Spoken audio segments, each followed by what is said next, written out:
ဗျာငါမင်းနဲ့မလိုက်မနဲ့ဒီဘက် ဟုတ်တယ်ဘာလို့လိုက်ဘက်သွားတာတော့တေးနေတော့လို့မိဘကပြောတာဟိုတန်းစီမဟုတ်တုံးတဲ့ဒီကောင်နဲ့မရတော့ဘူးခင်ဗျာဒင်းနေပြော ပြောရအောင်ဘယ်ကောင်ထို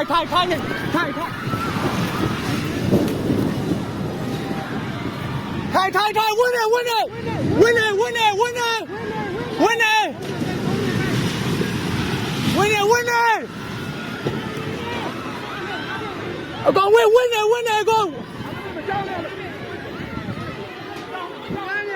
ဝေးလေလက်ခွန်းမလာ ဒီဘက်လာဒီဘက်လာဒီဘက်လာဒီဘက်လာဒီဘက်လာဒီဘက်တို့ဟဲ့ဒီဘက်တို့ဟိုဘက်ကလာမှာတက်တိုင်းနေလဲလာမယ်ဒီငါလေးလားနေရကြည့်အောင်ဟဲ့ဒါအောက်ကဘာလုံးရောဒီထွက်မှာပြောရအောင်ကြောင်လည်းမကြောက်ဒီကနေမိုင်းနေဝင်းနေလုံးဝင်းနေကြ ဒီပါအဲ့ဒီလိုက်လို့